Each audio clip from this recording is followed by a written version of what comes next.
તમામ પ્રકારના હથકંડા એ વિપક્ષે અપનાવ્યા। હું એમને પૂછું છું કે તમારી જ્યાં જ્યાં સરકારો છે ત્યાં ભૂતકાળની અંદર ગુજરાત કોંગ્રેસે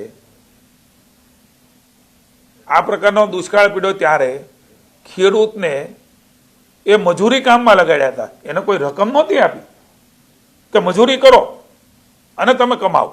આ કોંગ્રેસ આ પ્રકારની વાત કરવા નીકળી છે। આ ગુજરાતનો ઇતિહાસ છે, લગભગ 82 કે એની સાલમાં દુકાળ પડ્યો હતો। એ વખતે જે આપણા રાહત કામો થાય છે એ રાહત કામમાં ખેડૂતોને જોડવાનું પાપે કોંગ્રેસે કર્યું છે અને આજે અમને કહેવા નીકળી છે કે તમારે આ કરવું જોઈએ, ચોકડીઓ પાડો। હું કોંગ્રેસને કહું છું કે તમારા મોઢા ગંધાય છે, તમે તમારા આઈનામાં જોવો, તમે કેવા પ્રકારે કિસાનો માટે શું કર્યું, કેવું કર્યું। મને તો આનંદ પણ છે ને દુઃખ પણ છે તમને જણાવતા ધ્યાનમાં મૂકું છું। ટ્રેક્ટર લઈને રેલી કાઢી, તમારા વખતે રાજ્યમાં ખેડૂતોને કેટલા ટ્રેક્ટર હતા એનો જવાબ ખેડૂતોને આપો। ખેડૂતોને કેટલી ટ્રેક્ટરમાં ને નાના નાના યંત્ર સામગ્રીમાં તમે સબસિડી આપતા હતા એની સંખ્યા કેટલી હતી એનો જવાબ આપો। જે ટ્રેક્ટર તમે લઈને નીકળ્યા, જે તમારા લાગતા વળગતાના, કોઈ કિસાનના ખેડૂતના નહીં, એ ટ્રેક્ટરની લાખ રૂપિયાની સબસિડી ગુજરાતની ભાજપની સરકારે ભૂપેન્દ્રભાઈ અને નરેન્દ્રભાઈ આ પ્રકારની સબસિડી શરૂ કરી।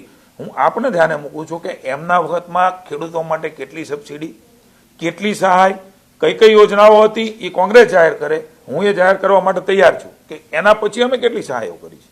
માત્ર વાતો કરવાથી ન થાય। છતાં હું કહું છું કે વિપક્ષને અધિકાર છે, પણ ગેરમાર્ગે દોરી, પ્રપંચો કરી, લલચામણી, લોભામણી વાતો કરીને કોઈને જોડવા જાય તો ઈશ્વરનું તત્વ દરેક વ્યક્તિમાં છે, એમાં હું પણ આવી જાઉં।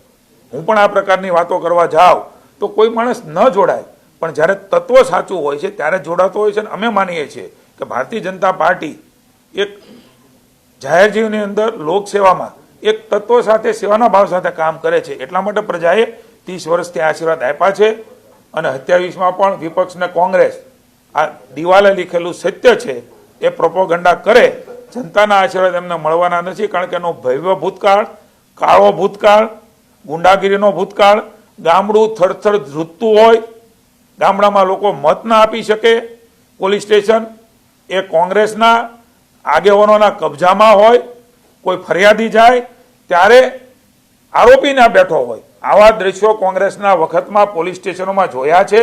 એટલે કોંગ્રેસને આ વાત કરવાનો કોઈ અધિકાર નથી।